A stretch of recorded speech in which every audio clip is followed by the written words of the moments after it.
बाबा जी और हुजूर जी की प्यारी साध संगत जी, राधा स्वामी जी। आज मैं आप सभी के साथ दिल्ली भाटी में घटित हुई एक ऐसी अविस्मरणीय घटना साझा करने जा रहा हूं जिसने वहां मौजूद हर एक इंसान के दिल को छू लिया। ये वह दिन था जिसकी किसी ने कल्पना तक नहीं की थी, लेकिन मालिक की मौज ने उसे एक ऐतिहासिक क्षण में बदल दिया। दिल्ली एनसीआर के अलग अलग कोनों से संगत जिस तरह उमड़कर वहां पहुंची, वह अपने आप में आश्चर्यजनक था। मात्र एक छोटा सा संदेश और कुछ ही समय में हजारों श्रद्धालु एकत्र हो गए। संगत की यह अपार उपस्थिति देखकर हुजूर जी भी क्षण भर के लिए ठहर गए। इस विशेष अवसर पर हुजूर जी ने संगत के प्रश्नों का प्रेमपूर्वक उत्तर दिया, खुले वाहन में बैठकर दर्शन दिए और संगत के बीच आकर सीधा संवाद स्थापित किया। हर शब्द में करुणा थी, हर दृष्टि में मार्गदर्शन और हर संदेश में जीवन को बदल देने वाली सीख। इस वीडियो में आप देखेंगे दिल्ली भाटी के पूरे कार्यक्रम की झलक, संगत के भावपूर्ण प्रश्न, हुजूर जी की गूढ़ शिक्षाएं और वह अमूल्य उपदेश जो हर सेवादार और हर साधक के लिए अत्यंत महत्वपूर्ण है। अंत तक जुड़े रहिए, क्योंकि यह अनुभव केवल देखने का नहीं, महसूस करने का है। आज जिसकी कोई उम्मीद नहीं थी, वही चमत्कार दिल्ली भाटी में हो गया। मैं खुद हैरान रह गया कि आज दिल्ली भाटी में इतनी ज्यादा संगत इकट्ठी हो गई और जबरदस्त रश देखने को मिला। हुजूर जी का सिर्फ एक मैसेज वायरल हुआ और दिल्ली एनसीआर के अलग अलग इलाकों से संगत उमड़ती चली आई, जिसने खुद हुजूर जी को भी चौंका दिया। बताया जा रहा है कि करीब 20-22 हजार लोग बहुत ही कम समय में दिल्ली भाटी पहुंच गए थे। आज हुजूर जी ने वहां सवाल जवाब भी किए और खुली कार में दर्शन भी दिए। जो कुछ आज दिल्ली भाटी में हुआ, वो सारी बातें मैं आपके साथ एक एक करके साझा करने रहा हूं और दिल्ली वाली संगत के सवाल जवाब भी आप तक जरूर पहुंचाऊंगा, सिर्फ संगत बयास के चैनल पर। अब सबसे पहले मैं आपको ये बताने रहा हूं कि आज हुआ क्या। आज सुबह दिल्ली में लंगर का भी पूरा इंतजाम था और कैंटीन भी खुली हुई थी। बाबा जी की दया से लंगर की व्यवस्था बहुत ही सुंदर और व्यवस्थित थी। हुजूर जी ठीक सुबह 9 बजे स्टेज पर आ गए थे और उस समय संगत की संख्या काफी ज्यादा हो चुकी थी। आप जानते ही हैं कि दिल्ली भाटी में हर बार सत्संग होता है और आमतौर पर सत्संग का समय 9:30 बजे का होता है। इन दिनों सर्दियां चल रही हैं, लेकिन आज दिल्ली भाटी में सत्संग पूरे आधे घंटे पहले यानी 9 बजे ही शुरू हो गया था। लगभग आधे घंटे तक सत्संग चला, जिसमें हुजूर जी विराजमान रहे, लेकिन आज स्क्रीन नहीं लगाई गई थी। जो संगत आज दर्शन करके लौटी है, उन्हें बहुत बहुत बधाई है। आधा घंटा सत्संग हुआ, उसके बाद आधा घंटा सवाल जवाब चले और फिर हुजूर जी ने खुली कार में दर्शन भी दिए। बताया जा रहा है कि कल भी हुजूर जी को कई सेंटरों में जाना है और आगे कहां कहां जाना है। सबसे पहले किसी ने सवाल किया। एक बहन ने कहा कि हुजूर जी, जो बातें हमारे साथ घटित होती हैं, उस बहन का सवाल था कि हमारे साथ जो कुछ भी होता है उसकी जानकारी हमें पहले से क्यों नहीं मिलती, यानी भविष्य में क्या होने वाला है ये हमें एडवांस में क्यों नहीं पता चलता। इस पर हुजूर जी बहुत शांत भाव से समझाने लगे और कहा कि जो कुछ भी हमारे जीवन में घटता है उसका पूरा ज्ञान सिर्फ मालिक को होता है। हुजूर जी ने आगे बताया कि अगर हमें पहले ही सब कुछ पता चल जाए तो हम उलझन में पड़ जाएंगे और हमारा ध्यान जरूरी चीजों से भटक जाएगा। फिर हुजूर जी ने बड़े प्यार से कहा, बेटा, अभी तुम्हारी उम्र छोटी है, तुम्हें फिलहाल अपनी पढ़ाई पर ध्यान देना है और अपने माता पिता की बात माननी है। हुजूर जी ने आगे समझाते हुए कहा कि अभी तुम्हें अपने पापा की बात माननी है और सेवा के नाम पर इन बातों में उलझने की जरूरत नहीं है। उन्होंने साफ शब्दों में कहा कि फिलहाल तुम्हारा पूरा ध्यान सिर्फ पढ़ाई पर होना चाहिए।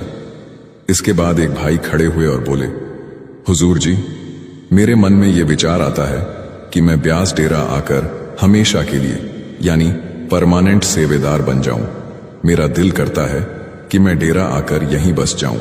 इस पर हुजूर जी ने बहुत सहजता से जवाब दिया और कहा कि अगर तुम्हें ऐसा लगता है कि तुम्हारी जिंदगी की सारी जिम्मेदारियां पूरी हो चुकी हैं, अब कोई कर्तव्य बाकी नहीं है, तभी परमानेंट सेवा के बारे में सोचना।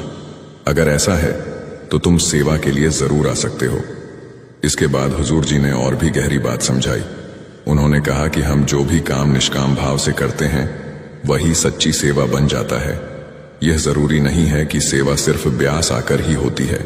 चाहे हम घर में रहकर सत्संग घर में सेवा करें या किसी और धार्मिक स्थान पर जाकर सेवा करें, अगर वह काम बिना किसी उम्मीद और फल की चाह के किया जाता है और मालिक के भरोसे सौंप कर किया जाता है तो वही असली सेवा है। हुजूर जी ने कहा कि अब हमें अपना नजरिया बदलने की जरूरत है। सेवा स्थान से नहीं, भाव से पहचानी जाती है। हुजूर जी ने बड़ी स्पष्टता से समझाया कि हम अक्सर यह सोच लेते हैं कि किसी धार्मिक स्थान पर चले जाना ही सेवा है, जबकि सच्चाई इससे कहीं गहरी है।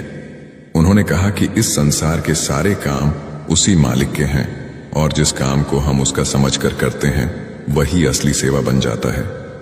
इसके बाद हुजूर जी ने आगे समझाते हुए कहा कि जो वास्तविक सेवा है वह तो भजन सिमरन है और इस सेवा को निभाना हमारे लिए सबसे जरूरी है।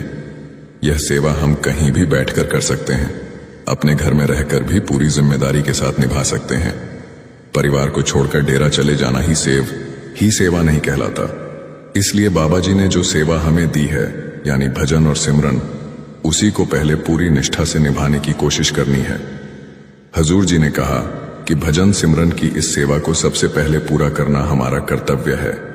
इसके बाद किसी ने सवाल किया कि हुजूर जी, जब एक तरफ किस्मत होती है और दूसरी तरफ मेहनत और दोनों एक साथ सामने आ जाए तो पलड़ा किसका भारी होता है, यानी हमें किसे चुनना चाहिए।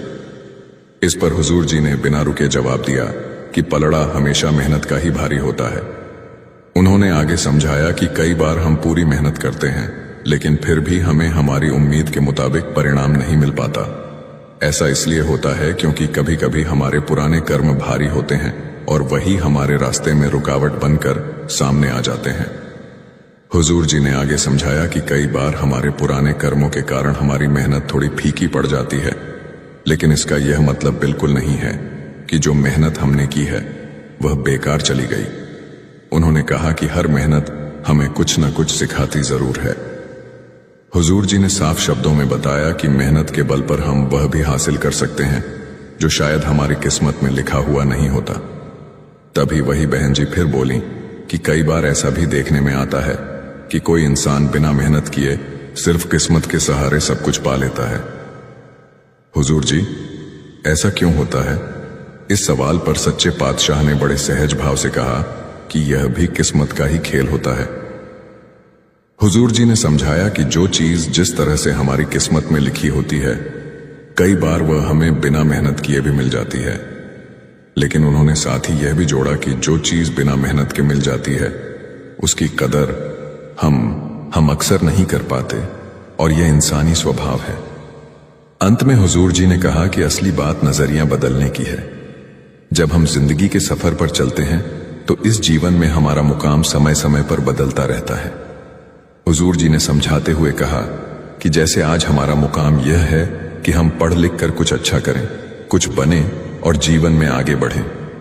जब यह लक्ष्य हासिल हो जाता है तो उसके बाद हमारा अगला मुकाम बदल जाता है, जैसे विवाह करना और परिवार की जिम्मेदारियां निभाना। इसी तरह जैसे जैसे हम जिंदगी में आगे बढ़ते हैं हमारे मुकाम भी बदलते रहते हैं। हुजूर जी ने कहा कि हमें इस जीवन यात्रा का आनंद लेते रहना है और बाबा जी के हुक्म के अनुसार भजन सिमरन करते रहना है। साथ ही यह बात हमेशा याद रखनी है कि मेहनत करने में कोई कमी नहीं छोड़नी है और एक अच्छे इंसान बनने की पूरी कोशिश करनी है। इसके बाद किसी ने कहा, हुजूर जी, मेरा कोई सवाल नहीं है, बस आपसे यही विनती है कि आप अपनी दया और मेहर हम पर बनाए रखें। इस पर हुजूर जी ने मुस्कुराते हुए कहा कि ये जो सवाल जवाब शुरू किए गए हैं ये असल में एक दूसरे से बातचीत करने का बहाना है। उन्होंने आगे समझाया कि यहां पूछे गए सवालों में हमें असली जवाब नहीं मिलते। असली जवाब तो हमें अपने भीतर से मिलते हैं और वह तभी मिलते हैं जब हम भजन सिमरन करते हैं। हुजूर जी ने कहा कि सत्संग में बार बार यही बात समझाई जाती है कि हमारा असली मार्ग अंदर की ओर जाता है। हुजूर जी ने स्पष्ट शब्दों में कहा कि हमारा असली काम भजन सिमरन करना ही है। उन्होंने समझाया कि अगर हम भजन सिमरन नहीं करेंगे तो अपने मुकाम तक कैसे पहुंच पाएंगे। इसीलिए हमें बाहरी चीजों में कम उलझना है और मेहनत के साथ भीतर की ओर कुल मालिक से मिलने की कोशिश ज्यादा करनी है। इसी दौरान किसी ने सवाल किया, हुजूर जी, जब मेरी मृत्यु होगी तो मेरी आपसे यही विनती है कि आखिरी समय मुझे आपके दर्शन जरूर हों। इस पर हुजूर जी ने शांत भाव से कहा कि मालिक हर समय किसी न किसी को लेने के लिए अंत समय पर जरूर आता है। हुजूर जी ने आगे कहा कि अगर हमने जिंदगी में रहते हुए अंदर से मालिक के साथ अपना रिश्ता जोड़ लिया तो जब अंत समय पर वह हमें लेने आएगा तब हम उसकी पहचान जरूर कर पाएंगे, और अगर रिश्ता नहीं भी जुड़ा हो तब भी मालिक हमें लेने तो आएगा ही, लेकिन पहचान तभी होगी जब भीतर का संबंध बना होगा। तब हमें साफ समझ आ जाएगा कि यही वही गुरु हैं जिनसे मैंने नाम लिया था, जिनकी बात मैंने पूरी उम्र सुनी और आज वही मुझे लेने आए हैं। इस पहचान के साथ हमारा विश्वास और भी पक्का हो जाता है। इसके बाद एक बहन ने सवाल किया कि हुजूर जी, जब हम भजन सिमरन में बैठते हैं या ध्यान करते हैं, एक बहन ने पूछा, हुजूर जी, जब हम भजन सिमरन में बैठते हैं, ध्यान लगाते हैं और मन ही मन आपसे बातें करते हैं, तो क्या आप हमारी बात सुनते हैं?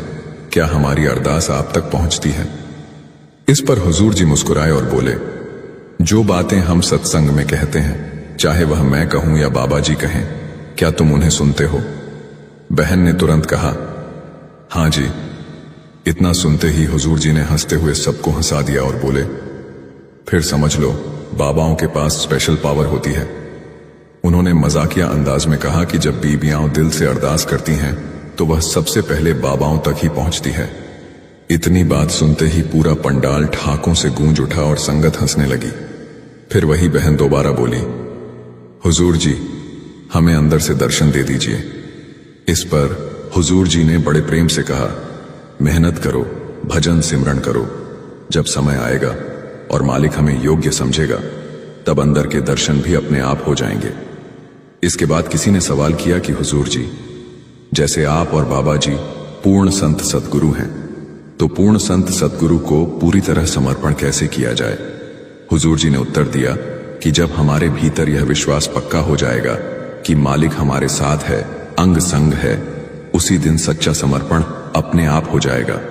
हुजूर जी ने कहा कि जब हमारे भीतर सच्चा विश्वास पैदा हो जाता है तो पूर्ण समर्पण अपने आप हमारे अंदर से उभरने लगता है। उन्होंने जोर देकर बताया कि अंदर से भरोसा रखना बहुत जरूरी है। इसी बात को समझाने के लिए हुजूर जी ने एक बेहद सुंदर उदाहरण दिया। उन्होंने कहा कि जैसे एक छोटा सा बच्चा होता है जिसे हम हवा में उछालते हैं, वह बच्चा हवा में ऊपर जाता है फिर भी हंसता रहता है, खुश रहता है, क्योंकि उसे पूरा यकीन होता है कि उसका पिता या जो भी उसे उछाल रहा है नीचे खड़ा है और उसे संभाल लेगा। इसी भरोसे की वजह से वह डरता नहीं है। हुजूर जी ने आगे कहा कि जैसे जैसे वही बच्चा थोड़ा बड़ा होता है और उसे समझ आने लगती है तो वह तभी छलांग लगाता है जब उसे पूरा विश्वास हो जाता है कि सामने खड़ा इंसान उसे पकड़ ही लेगा। इसी तरह हमें भी अपने सद्गुरु पर पूरा भरोसा रखना है कि मेरे सद्गुरु मुझे हर हाल में संभाल लेंगे। हुजूर जी ने समझाया कि जैसे जैसे इंसान बड़ा होता है वैसे वैसे उसके भीतर अहंकार आ जाता है और समर्पण कम होने लगता है। इसलिए हमें अपनी हुमै को छोड़कर अहंकार को त्याग कर सतगुरु के चरणों में पूरा समर्पण करना है। हुजूर जी ने कहा कि जब हम पूर्ण समर्पण करते हैं तभी हमारे भीतर मालिक से मिलने वाले गुण अपने आप आने लगते हैं। उन्होंने यह भी बताया कि पूर्ण समर्पण करना सबसे कठिन कार्यों में से एक है। आमतौर पर इंसान अपनी असफलता और सफलता के बारे में ही सोचता रहता है। कभी डर रहता है कि फेल हो जाऊंगा तो कभी उम्मीद रहती है कि सफल हो जाऊंगा। हुजूर जी ने समझाया कि हम ज्यादातर इन्हीं बातों को लेकर समर्पण करते रहते हैं, जबकि ये सब चीजें हमारे हाथ में होती ही नहीं है। ये सारा खेल तो कुल मालिक के हाथ में है। यही बात गुरबाणी में भी आती है कि मालिक जिसके ऊपर कृपा करता है वही पाता है। हुजूर जी ने आगे कहा कि हमने जो भी कर्म किए हैं उनका हिसाब किताब तो हमें देना ही पड़ेगा, लेकिन जब हम भजन सिमरन करते हैं तो हमारे मन में शांति आती है और कर्मों का लेखा जोखा चुकाना आसान हो जाता है। उसी भाने को स्वीकार करते हुए हम आगे बढ़ पाते हैं और इन कठिन परिस्थितियों से बाहर निकल आते हैं। इसी दौरान हुजूर जी ने एक बहुत गहरी बात कही। उन्होंने कहा कि अगर मन अंदर से शांत नहीं है तो फिर इंसान बाहर की किसी भी चीज में सुकून नहीं पा सकता। हुजूर जी समझाते हैं कि समर्पण अपने आप नहीं आ जाता, बल्कि समर्पण तभी जन्म लेता है जब मन भीतर से पूरी तरह शांत हो जाता है। मैं यह बात गहराई से समझ रहा हूं कि सबसे पहले हमें अपने मन को अंदर से शांत करने की सच्ची कोशिश करनी होगी। उसी समय एक बहन ने प्रश्न किया कि हुजूर जी, बीच बीच में ध्यान भटक जाता है, मन बार बार डिस्टर्ब हो जाता है, तो हमें क्या करना चाहिए? इस पर हुजूर जी ने बहुत सरल शब्दों में कहा कि ध्यान भटकता क्यों है, इस बात को समझो। अगर एक बात पकड़ ली जाए और उसी पर ध्यान टिकाए रखा जाए तो मन को भटकने का मौका ही नहीं मिलता।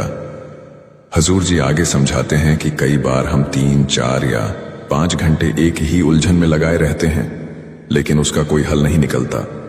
उल्टा हम अपने ऊपर दबाव बना लेते हैं और वही दबाव धीरे धीरे डिप्रेशन में बदल जाता है। हुजूर जी साफ कहते हैं कि समाधान सोचते रहने से नहीं बल्कि कर्म करने से निकलता है।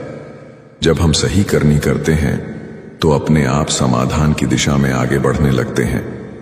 हुजूर जी यह भी बताते हैं कि डिस्ट्रैक्शन तभी पैदा होती है जब हम जरूरत से ज्यादा दूसरी बातों पर ध्यान देने लगते हैं। जब तक हम भजन सिमरन को अपने जीवन में नहीं अपनाते तब तक यह भटकाव खत्म नहीं होता, क्योंकि सच यही है कि इसके बिना और कोई रास्ता नहीं है।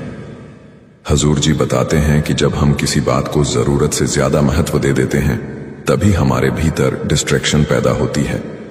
उसी समय एक बहन ने सवाल किया कि आजकल मेरे दिमाग पर बहुत ज्यादा टेंशन रहती है और उसी टेंशन की वजह से मुझसे भजन सिमरन भी नहीं हो पाता, मेरा ध्यान उस ओर जाता ही नहीं, तो हुजूर जी मैं क्या करूं? हुजूर जी ने बड़े शांत भाव से कहा, जरा ये बताओ कि टेंशन लेकर हम क्या बदल सकते हैं? फिर हुजूर जी ने स्वयं ही उत्तर दिया कि हम टेंशन से हालात नहीं बदल सकते, हम सिर्फ अपने आप को बदल सकते हैं, और मैं इस बात को भीतर तक महसूस कर रहा हूं। हुजूर जी आगे समझाते हैं कि इंसान केवल अपना नजरिया बदल सकता है। फिर हुजूर जी ने उस बहन से पूछा कि आखिर टेंशन किस बात की है? बहन ने बताया कि उसके दामाद की 6 साल पहले मृत्यु हो गई थी और उसकी बेटी कनाडा में रहती है। उसकी बेटी उसे बार बार कनाडा आने को कहती है, लेकिन उसका मन यह चाहता है कि वह डेरा में ही स्थायी रूप से रह जाए, और इसी द्वंद्व की चिंता उसे लगातार घेरे रहती है। इस पर हुजूर जी ने कहा, गहरी बात कही कि डेरा की सेवा तब तक पूरा फल नहीं देती जब तक हम भीतर से निश्चिंत होकर जिम्मेदारियों को समझते हुए संतुलन के साथ आगे नहीं बढ़ते। हुजूर जी ने बहुत स्पष्ट शब्दों में समझाया कि जब तक हमारा ध्यान लगातार उधर अपने बच्चों की चिंताओं में उलझा रहेगा तब तक सच्ची सेवा हो ही नहीं सकती। हुजूर जी कहते हैं कि असली सेवा तो यह है कि सबसे पहले हम अपने बच्चे की जिम्मेदारी निभाएं, उसे अपने पैरों पर खड़ा करें और उसे मजबूत बनाएं। मैं इस बात को गहराई से समझ रहा हूं कि अगर हमारा ध्यान कहीं और अटका हुआ है और हम सेवा में आए हुए हैं तो न हमारा मन सेवा में लगेगा और न ही हमें संतोष मिलेगा। हुजूर जी समझाते हैं कि माता पिता होने के नाते हमें अपने बच्चों का सहारा बनना है, उन्हें अंदर से सशक्त करना है ताकि वे जीवन की चुनौतियों का सामना कर सकें। हुजूर जी आगे कहते हैं कि अपने बच्चों का सहारा बनो, उन्हें भजन सिमरन की ओर लगाओ और साथ ही स्वयं भी भजन सिमरन को अपने जीवन का हिस्सा बनाओ। हुजूर जी समझाते हैं कि जब हम खुद भजन सिमरन में लगेंगे तभी हमारा मन शांत होगा और उसी शांति से बेटी का मन भी शांत होगा। मैं यह बात महसूस कर रहा हूं कि मन की शांति के बिना न कुछ पाया जा सकता है और न ही चिंताओं से मुक्ति मिल सकती है। हुजूर जी कहते हैं कि अगर मन शांत नहीं हुआ तो इंसान इन्हीं उलझनों में फंसा रह जाता है। इसी बात को हुजूर जी ने प्रश्न उत्तर में भी और सत्संग में भी बार बार निवेदन करके समझाया है। हुजूर जी अक्सर समझाते हैं कि यह बात बार बार इसलिए दोहराई जाती है क्योंकि सबसे पहले हमें अपनी जिम्मेदारियों को देखना चाहिए। मैं यह समझ रहा हूं कि घर की जिम्मेदारी पूरी करके ही हमें सेवा की ओर बढ़ना चाहिए। हुजूर, मैं यह समझ रहा हूं कि घर की जिम्मेदारी पूरी करके ही हमें सेवा की ओर बढ़ना चाहिए। हुजूर जी कहते हैं कि असली सेवा यही है कि इंसान अपनी जिम्मेदारियों को ईमानदारी से निभाए और साथ साथ भजन सिमरन करता रहे। इसी दौरान एक भाई बाबा जी के सामने आया और बहुत विनम्रता से बोला, सच्चे पातशाह, मैं बहुत नीच हूं, मैं अदना हूं, मेरा कोई सवाल नहीं है, बस मुझे माफ कर दीजिए। यह सुनकर सच्चे पातशाह ने बड़े प्रेम से कहा कि सबसे पहले हमें अपने बारे में सोचने का तरीका बदलना चाहिए। हुजूर जी ने साफ शब्दों में कहा कि अपने आप को बार बार नीच कहना हमें बंद कर देना चाहिए। मैं इस बात को गहराई से महसूस कर रहा हूं कि अगर हम यही बात बार बार दोहराते रहेंगे तो हमारा मन हमें नीचे की प्रवृत्तियों की ओर ही खींचता रहेगा और भीतर लगातार एक अपराध बोध भरा रहेगा कि हम गलत हैं। हुजूर जी समझाते हैं कि वास्तव में हम नीच नहीं हैं, हमें बस अपना ध्यान भजन सिमरन पर टिकाना है। जब मैं भजन सिमरन करता हूं तो भीतर से शक्ति आने लगती है और वही शक्ति हमें जीवन की जिम्मेदारियां निभाने की क्षमता देती है। लेकिन हुजूर जी यह भी कहते हैं कि एक बात का विशेष ध्यान रखना है कि हम बार बार अपने आप को कमजोर या हीन समझकर खुद को नीचे न गिराएं। हुजूर जी ने समझाया कि अपने आप को बार बार नीच कहना हमें बिल्कुल बंद कर देना चाहिए, क्योंकि जब हम एक ही बात को लगातार दोहराते रहते हैं तो हमारा मन स्वतः ही नीचे की ओर खींचने लगता है, जबकि हमारा लक्ष्य ऊपर उठना होना चाहिए। फिर हुजूर जी ने एक सुंदर पंक्ति के माध्यम से समझाया, भिखा भूखा कोई नहीं, सबकी गठरी लाल, गिरह खोल न जानते, ताते भय कंगाल। हुजूर जी कहते हैं कि असली दौलत हमारे ही भीतर छिपी हुई है, बस हमें उसका ज्ञान नहीं है और हम वहां तक पहुंच नहीं पाए हैं। इसी अज्ञान के कारण मैं भी कई बार खुद को कमतर समझ लेता हूं। हुजूर जी कहते हैं कि जिस दिन हमें यह एहसास हो जाएगा कि सच्ची संपत्ति हमारे भीतर है, उसी दिन यह हीन भावना अपने आप मिटने लगेगी। हुजूर जी कहते हैं कि जिस दिन मुझे यह अनुभूति हो जाएगी कि असली दौलत मेरे अंदर है, उस दिन मैं इन सब नकारात्मक विचारों से खुद ब खुद बाहर आ जाऊंगा। इसी बीच किसी ने प्रश्न किया कि उसने जीवन में बहुत मेहनत की, फिर भी बार बार असफलता ही मिली। हुजूर जी ने बड़े प्रेम से समझाया कि बेटा, इंसान अपने मन में जिस बात को बार बार धारण करता है वही दिशा उसकी जिंदगी तय करने लगती है और धीरे धीरे वही उसका स्वरूप बन जाता है। हुजूर जी कहते हैं कि असफलता का समाधान यही है कि हम अपने मन को शांत करें, क्योंकि जब तक मन उलझा हुआ रहता है तब तक कोई भी रास्ता साफ दिखाई नहीं देता। हुजूर जी कहते हैं कि हमें हर समय यह एहसास नहीं होना चाहिए कि हम असफल हैं। हमें यह समझना है कि जो होना था वह हो गया और जो गलतियां हमारे पास हैं उनसे सीख लेकर आगे बढ़ने की कोशिश करनी है। हुजूर जी कहते हैं कि हमें अपनी तरफ से हमेशा सबसे अच्छा करना चाहिए। अगर हमारा भजन सिमरन छूट रहा है या कोई कार्य अधूरा रह गया है तो हमें उसे पॉइंट बाय पॉइंट सुधारने की कोशिश करनी चाहिए। इसी कारण हमें असफलता से डरना बिल्कुल भी नहीं चाहिए। हुजूर जी कहते हैं कि जो पीछे रह गया उस पर ध्यान न दें, बल्कि हमेशा आगे की ओर अपने ध्यान को केंद्रित रखें। हुजूर जी समझाते हैं कि पीछे हुई चीजों को भूलकर केवल आगे क्या होगा, इस पर ध्यान देना चाहिए। इसी बीच एक बहन हुजूर के पास आई और बोली कि उसका कोई प्रश्न नहीं है और वह बस हुजूर की कृपा में रहना चाहती है। हुजूर जी ने मुस्कुराते हुए कहा कि कोई बात नहीं, आपने जो अवसर लिया उसके लिए बहुत धन्यवाद। हुजूर जी ने उसे आशीर्वाद देते हुए कहा कि आप अपने इरादों में रहकर अपने लक्ष्यों को पूरा कर सकते हैं और माता पिता का नाम रोशन कर सकते हैं। उसके बाद हुजूर जी ने राधा स्वामी को बुला लिया। बाद में पंडाल में शब्द शुरू हो गए। आज वहां संगत की संख्या बहुत कम थी, सिर्फ एक लाइन में भाइयों की और दूसरी लाइन में बहनों की भीड़ थी। हुजूर जी ने कार पर बैठकर सभी को दर्शन दिए और खुली कार में रहकर भी पूरी संगत को दर्शन कराए। हुजूर जी कल भी किसी न किसी सेंटर का दौरा करेंगे कि कौन कौन से सेंटर हैं, यह आप अपने लोकल से पता कर सकते हैं। हम यहां कोई खुलासा नहीं करेंगे। गुरु प्यारी साध संगत जी, सभी को प्यार भरी राधा स्वामी जी। साध संगत जी, दिल्ली भंडारे पर एक सत्संगी मुझे मिला जो अपनी मम्मी के साथ आया हुआ था। उनसे मैंने बातचीत की तो उन्होंने अपना एक ऐसा अनुभव साझा किया जिसे सुनकर मेरे अंदर का विश्वास कई गुना बढ़ गया। साध संगत जी, इस संसार में हर इंसान किसी न किसी इष्ट पर विश्वास करता है। मुसीबत आने पर ना चाहते हुए भी इंसान के मन में अपने इष्ट का ख्याल आने लगता है, क्योंकि इंसान को उस समय एक ऐसे सहारे की जरूरत होती है जो उसकी डूबती नैया को पार लगा दे। लेकिन कभी कभी जिन पर हम विश्वास करते हैं और जब वे हमें बड़ी मुसीबत से नहीं निकालते, तो हमारा विश्वास डोलने लगता है। हम दूसरे दरवाजे पर जाकर माथा टेकने लगते हैं। मुझे यकीन है कि इस वीडियो को सुन रही संगत में से बहुत से लोगों के साथ ऐसा हुआ होगा। लेकिन आज आप उस भाई और उसकी मम्मी की बाबाजी पर विश्वास की एक ऐसी बात सुनने जा रहे हैं जिसके बाद आपका विश्वास कभी भी नहीं डोलेगा।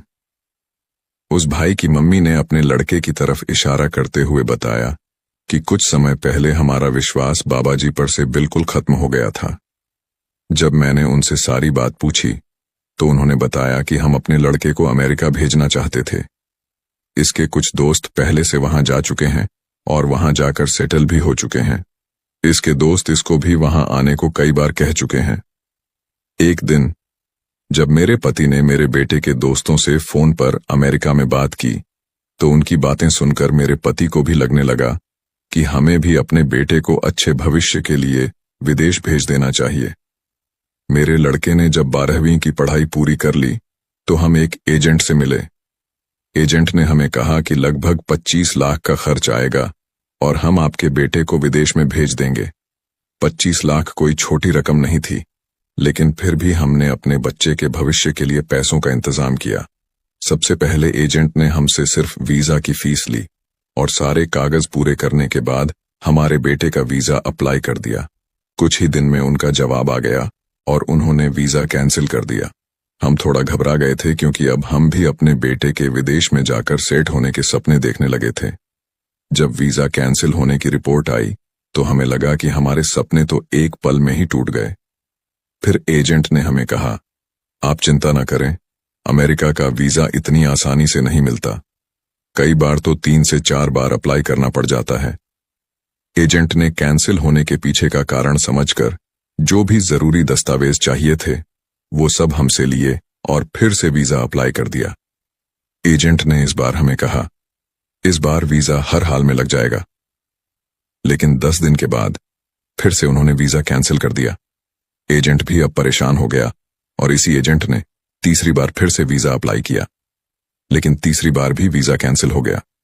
3 बार के बाद एजेंट ने हमें हमारी फाइल वापस दे दी और कहा कि आप चंडीगढ़ में जाकर इस एजेंट से मिलो, वह आपकी मदद कर देगा।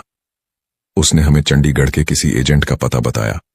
हम क्योंकि अपने बेटे के दोस्तों को वहां अच्छा खासा पैसा कमाने की बहुत सी बातें सुन चुके थे, तो हम किसी भी हाल में अपने बेटे को वहां भेजना चाहते थे। हमें ज्यादा चिंता इसीलिए भी नहीं थी क्योंकि इसके बचपन के दोस्त पहले से ही वहां सेट हो चुके थे और उन्होंने इसके पापा को वादा किया था कि वह इसको भी अपने साथ सेट करवा देंगे। इसलिए हम चंडीगढ़ भी पहुंच गए। उस नए एजेंट से सारी बात करने के बाद उसने नए सिरे से फाइल बनाई और वीजा अप्लाई किया, लेकिन इस बार फिर वीजा कैंसिल हो गया। अब हम बहुत दुखी हो गए थे। हम इधर उधर से ब्याज पर 25 लाख उठाकर बैठे थे और हर महीने ब्याज पर ब्याज देना पड़ रहा था। हमें समझ ही नहीं आ रहा था कि आखिर हम करें तो क्या करें। हम शुरू से बाबा जी से जुड़े हुए थे। मैं हर रोज बाबा जी से अरदास करती थी कि हमारा काम बनवा दो, लेकिन जब बार बार अप्लाई करने पर भी वीजा नहीं मिला तो मेरा विश्वास बाबा जी पर से डोलने लगा और मैं पीर फकीर के यहां माथा टेकने लगी। फिर एक दिन मेरे बेटे के बचपन के दोस्तों में से एक दोस्त की मम्मी मुझे मिली। जब मैंने उनको सारी बात बताई तो वह कहने लगी कि आप तो वैसे ही संतों महात्माओं के चक्कर में पड़े हुए हो। इस तरह के काम तो ज्योतिषी करवाते हैं। वह कुछ पैसे लेते हैं और आसान सा टोटका बताते हैं और काम बन जाता है। उसने बताया कि जब हमने अपने बेटे को विदेश भेजा था तो हम भी एक पहुंचे हुए ज्योतिषी से मिले थे। उनके अंदर एक अजीब सी पावर आती है और वह सिर्फ शनिवार वाले दिन ही टोटके बताते हैं। आपको वहां जाकर अपने बेटे का नाम और अपनी दुविधा बतानी है। वह आपको कोई टोटका करने को कहेंगे। आपको बस वही करना है और 7 से 10 दिन में आपके बेटे का वीजा खुद चलकर घर पर आ जाएगा। लड़के की मां ने आगे मुझे बताया कि अब क्योंकि हमें तो हर हाल में अपने लड़के को बाहर भेजना था और हमारा विश्वास पहले से ही बाबा जी पर से डोल गया था, तो मैं अपने पति को लेकर शनिवार वाले दिन उस गांव में गई जहां वह ज्योतिषी लोगों के काम बनवाता था। हम किसी से पूछते हुए उस गांव और फिर उस ज्योतिषी तक पहुंचे। वहां पहले से बहुत से लोग बैठे हुए थे। वह ज्योतिषी लोगों की दुविधा को सुनता और फिर अपनी आंख बंद करके कुछ सोचता और उन्हें कोई टोटका बता देता। कुछ देर के बाद हमारी बारी आई तो मैंने ज्योतिषी को सारी बात शुरू से आखिर तक बता दी कि कैसे बार बार हमारे बेटे का वीजा कैंसिल हो रहा है। ज्योतिषी ने कुछ देर आंखें बंद की और उसके बाद उसने हमसे कहा, क्या आपने किसी गुरु से नाम ले रखा है? हमने बताया कि हमने बाबा जी से नामदान ले रखा है। ज्योतिषी कहने लगा, उन्हीं की वजह से आपके बेटे का वीजा नहीं लग पा रहा। अब यह बात सुनकर मैं अपने पति की तरफ देखने लगी। अब भी हम हैरान होकर देख ही रहे थे कि ज्योतिषी ने बताया, आपके बेटे के कुछ दोस्त भी पहले से वहां हैं और इसी वजह से आपके गुरु आपके बेटे को वहां नहीं जाने दे रहे, क्योंकि आपके बेटे के दोस्त वहां कुछ ऐसे कामों में पड़ गए हैं जिसका अंत या तो जेल है या मौत। वह सब वहां बहुत गलत कामों में पड़ चुके हैं, इसीलिए वे बार बार आपके बेटे को भी वहां बुला रहे हैं ताकि वह भी उनके साथ उन कामों में शामिल हो सके। इस वजह से आपके गुरु इसका वीजा नहीं लगने दे रहे, क्योंकि अगर यह वहां चला गया तो यह भी उन्हीं कामों में पड़ जाएगा और फिर या तो वहां की जेलों में सारी उम्र काटनी पड़ेगी या फिर गोली खानी पड़ेगी। ज्योतिषी ने आगे एक और बात हमें बताई। उसने कहा, आप हमेशा अपने गुरु से कहती हो कि यह हमारा नहीं, आपका बच्चा है। आपके गुरु ने आपके बच्चे को अपना समझकर अपनी ड्यूटी निभा दी। बीबी ने आगे मुझे बताया। यह सुनकर मेरी आंखों से आंसू बह निकले और मैं खुद को कोसने लगी कि मैं डोल कैसे गई। जिस सतगुरु ने आज तक हमारी संभाल की है, उनकी करनी पर भी मुझे शक कैसे हो गया। मैं और मेरे पति चुपचाप वहां से उठकर वापस लौट आए और हम आपस में एक फैसला ले चुके थे कि अब हम अपने बेटे को बाहर नहीं भेजेंगे। मैंने बाबा जी से अपने दिल के अंदर बहुत शुक्रिया किया और उनसे बहुत माफी भी मांगी। मेरे पति ने ब्याज पर लिए पैसे वापस लौटा दिए और अब मेरा बेटा आगे की पढ़ाई यहीं हमारे शहर के एक कॉलेज से कर रहा है। ये सब बातें बताते हुए बीबी की आंखें नम हो रही थीं। बीबी कह रही थी, बाबा जी, हमारे मन के अंदर उठ रही अरदास को भी सुन लेते हैं और हर हाल में हमारी संभाल करते हैं। साध संगत जी, यह बात तो एकदम सच है कि एक पूर्ण संत जिसको शरण दे देते हैं तो फिर उनकी जिम्मेदारी अपने ऊपर ले लेते हैं। मुसीबतें तो हर किसी के जीवन में आती हैं और मुसीबतें आने का यह सिलसिला किसी के भी जीवन में कभी खत्म नहीं हो सकता। जब तक हम शरीरों के दायरे में हैं, सुख दुख सब कुछ हमें भोगना पड़ेगा, लेकिन एक पूर्ण संत दुख की घड़ी आने पर हमारे अंदर इतनी ताकत बख्श देते हैं कि हम दुख को हंसते हंसते भोग जाते हैं। किसी ने बाबा जी से एक बार सवाल जवाब में पूछा था, बाबा जी, सब कहते हैं जो सत्संगी होते हैं और अपने गुरु के खाने में रहते हैं, उनके हिस्से में सबसे ज्यादा दुख आते हैं, और जो लोग बुरे काम करते हैं वे हमेशा खुश रहते हैं। तो बाबा जी ने उस लड़की को समझाया था, बेटा, सुख और दुख मिलने का किसी के सत्संगी होने या ना होने से कुछ लेना देना नहीं होता। सुख और दुख तो कर्मों के कारण हमें भोगने पड़ते हैं। जो मालिक का भजन सिमरन करते हैं, मालिक उनका हिसाब जल्दी जल्दी करवाने लगता है जिससे कि वे यहां से मुक्त हो सकें। हमें लगता है कि इसके हिस्से में ज्यादा दुख आ रहे हैं, भोगना तो उसको ही पड़ेगा। जो भजन सिमरन नहीं करता और भजन सिमरन ना करने वाले जीव को तो न जाने कितनी बार फिर से इस संसार में आना पड़ेगा और अपने कर्मों का हिसाब देना पड़ेगा। ऐसे जीव का आने और जाने का सिलसिला कभी भी खत्म नहीं होता, क्योंकि बार बार जन्म लेने के बाद पिछले कर्मों का हिसाब तो होने लगता है, लेकिन जीव नए कर्म भी साथ साथ बनाने लगता है, इसलिए उसको बार बार आना और जाना पड़ता है। इसीलिए समझाया जाता है कि इस जेल खाने से छूटने का एक ही जरिया है और वह है मालिक की भक्ति। साध संगत जी, कल दिल्ली में हुए सत्संग में बाबा जी ने बड़े खुलकर समझाया था कि हमें मालिक की भक्ति करनी है, ना कि गुरु की। आज हम सब गुरु के आगे माथा टेकने लगते हैं।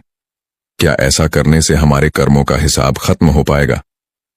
कभी भी नहीं। बाबा जी ने समझाया था, नाम की कमाई करने वाले बनो, तभी मालिक की खुशी हासिल कर पाओगे। आज सब गुरु को खुश करने में लगे हुए हैं।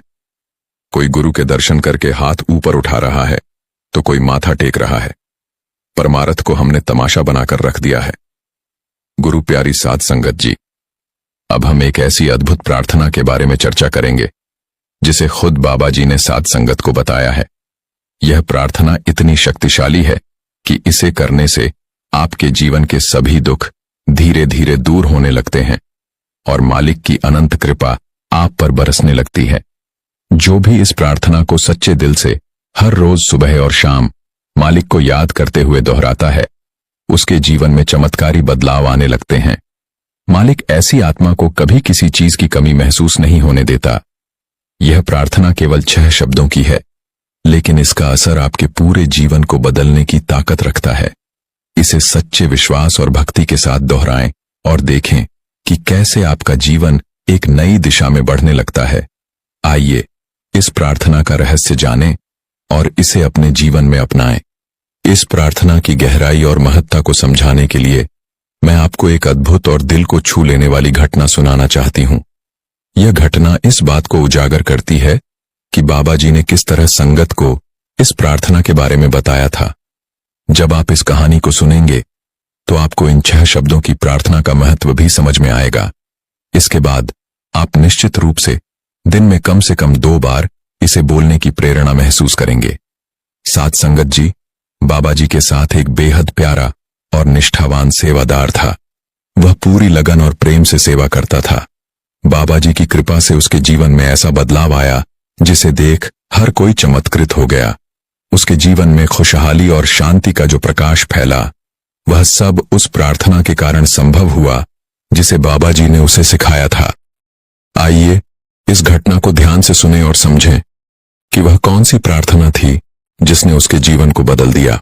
जब वह बाबा जी से जुड़ा था तो उसकी आर्थिक स्थिति कुछ बहुत अच्छी नहीं थी और घर में बहुत तरह की परेशानियां चलती रहती थीं।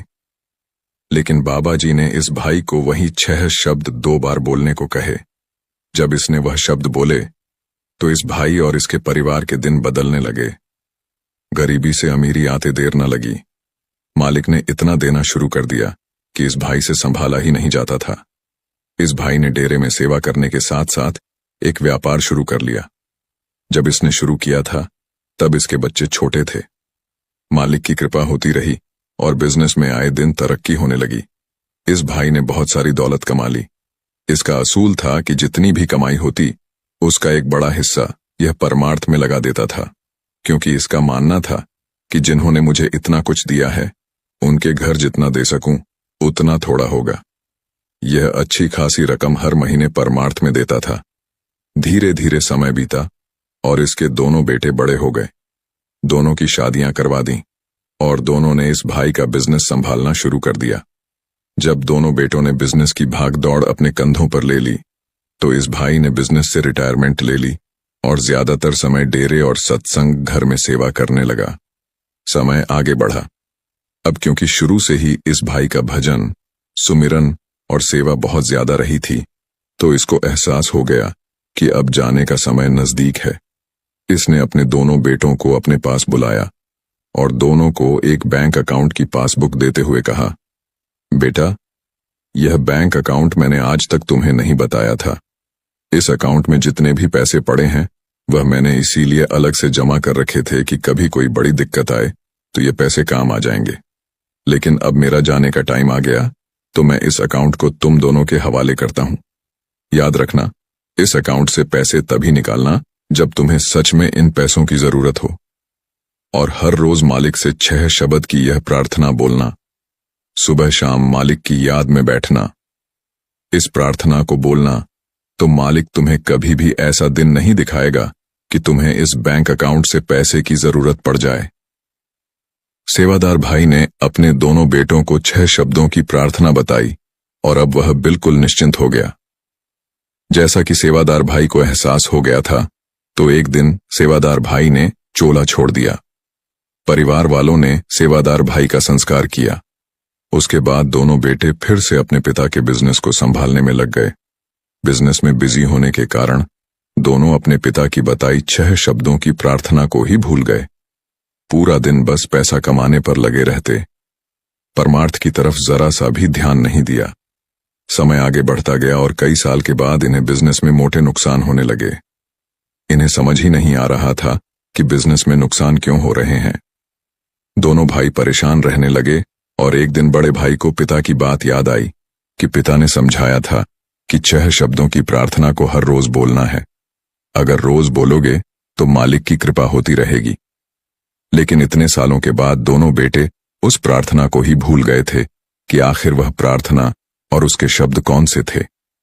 दोनों ने बहुत सोचा, दिमाग पर बहुत जोर दिया, लेकिन कई साल पहले पिता की बताई उस प्रार्थना को याद नहीं कर पाए।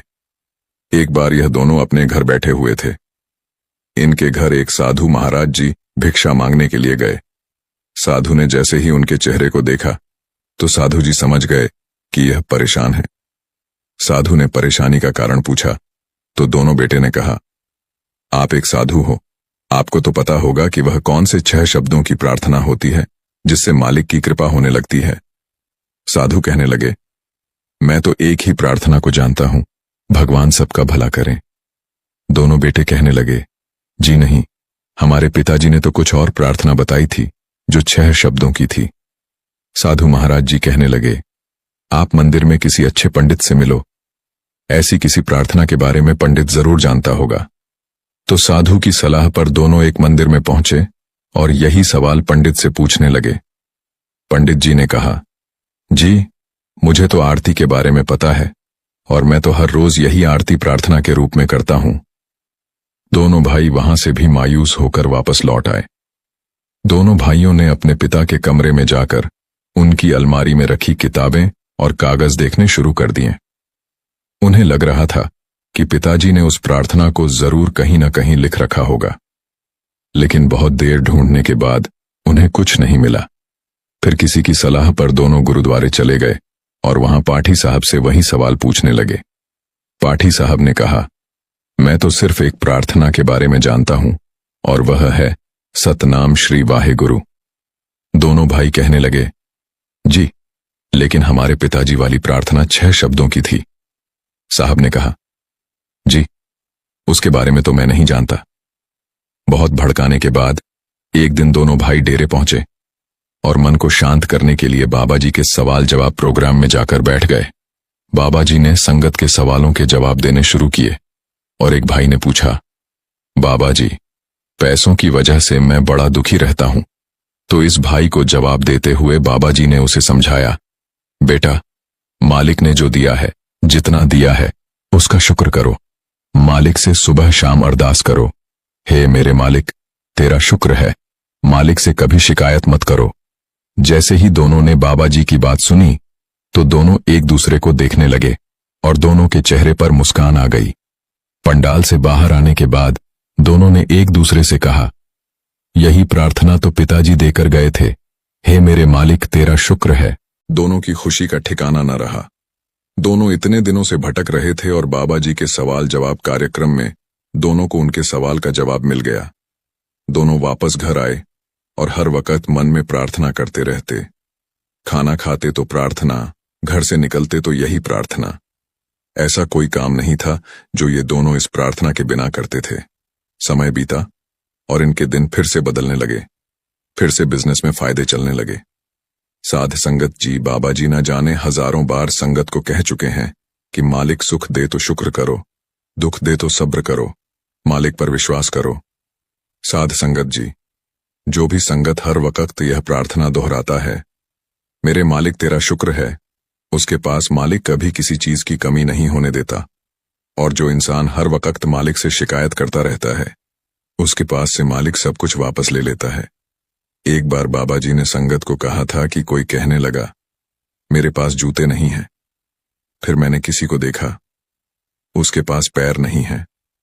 तो साध संगत जी, जब मालिक ने हमें सब कुछ पहले से ही दे रखा है, तो हम क्यों नहीं मालिक का शुक्र करते? क्यों हर समय शिकायत करते रहते हैं? हमेशा अपने से ऊपर वालों को देखकर मालिक से शिकायत करते हैं कि हमारे पास वह क्यों नहीं जो उसके पास है। मालिक ने इंसान का शरीर दे दिया, यह क्या कम है? और किसी चीज के लिए नहीं तो इस इंसानी शरीर के लिए तो मालिक का शुक्र ही कर सकते हैं ना। इस प्रार्थना में इतनी ताकत है जो किसी के भी दिन बदल सकती है। साध संगत जी, अभी आप वीडियो में बने रहिए। अब मैं आपको एक और बात के बारे में बताता हूं। साध संगत जी, हमें हर रोज इस प्रार्थना को तो पढ़ना ही है, लेकिन इससे पहले हमें एक और जरूरी काम करना है जो हम आपको अब इस घटना में बताने जा रहे हैं। बाबा जी के बहुत करीबी पाठी जी हुआ करते थे और बाबा जी जब भी सत्संग फरमाने जाते तो पाठी साहब को अपने साथ लेकर जाते। अब इस बात को पाठी साहब ने कुछ और ही समझ लिया और उनके अंदर अहंकार ने जन्म ले लिया। उन्हें लगने लगा कि क्योंकि उनकी आवाज बहुत अच्छी है और इसी वजह से बाबा जी उन्हें हमेशा अपने साथ लेकर जाते हैं। लेकिन साध संगत जी, परमार्थ में अहंकार का कोई स्थान नहीं होता। जब बाबा जी पाठी साहब को लेकर एक जगह सत्संग फरमाने गए तो बाबा जी के सत्संग से एक दिन पहले सत्संगकर्ता जी ने सत्संग फरमाया था। उस दिन सत्संगकर्ता जी और पाठी साहब जी के साथ स्टेज पर बाबा जी बैठे हुए थे। जैसे ही सत्संग शुरू होने का समय हुआ तो पाठी साहब ने शब्द पढ़ने शुरू किए, लेकिन उस दिन पाठी साहब के गले से आवाज ही नहीं निकली। स्टेज पर आने से पहले तक पाठी साहब का गला एकदम ठीक था, लेकिन स्टेज पर बैठते ही पाठी साहब के गले में कुछ प्रॉब्लम होने लगी और उनकी आवाज बिल्कुल भी नहीं निकल रही थी। पाठी साहब ने अपने सामने रखी गला साफ करने वाली गोली खाई, लेकिन उससे भी कोई फायदा नहीं मिला। पाठी साहब ने गर्दन घुमाकर बाबा जी की तरफ देखा और देखते ही समझ गए कि यह सब मेरी उस सोच के कारण हो रहा है, क्योंकि मुझे लगने लगा था कि मेरी मीठी आवाज के कारण बाबा जी को मेरी हर जगह जरूरत पड़ती है। उस अहंकार के कारण ही आज मेरी आवाज नहीं निकल रही। पाठी साहब ने बाबा जी की तरफ देखते हुए अपने मन में माफी मांगी और भविष्य में कभी अहंकार न करने का वचन दिया। उसके बाद अचानक से पाठी साहब का गला खुल गया और उन्होंने अपनी मधुर आवाज में शब्द पढ़ने शुरू कर दिए।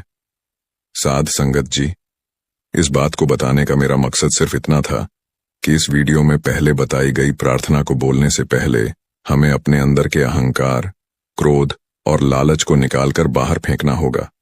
मन में विनम्रता आनी बहुत जरूरी है। जिस मन में विनम्रता ना होकर विकार होंगे, उस मन से निकली अरदास को मालिक कभी नहीं सुनते। इसलिए सबसे पहले अपने आप को विकारों से दूर करें। साध संगत जी, आगे हम आपको बताएंगे कि बाबा जी कैसे हम सबकी संभाल करते हैं, हमारे ऊपर आने वाली चोट को अपने ऊपर ले लेते हैं।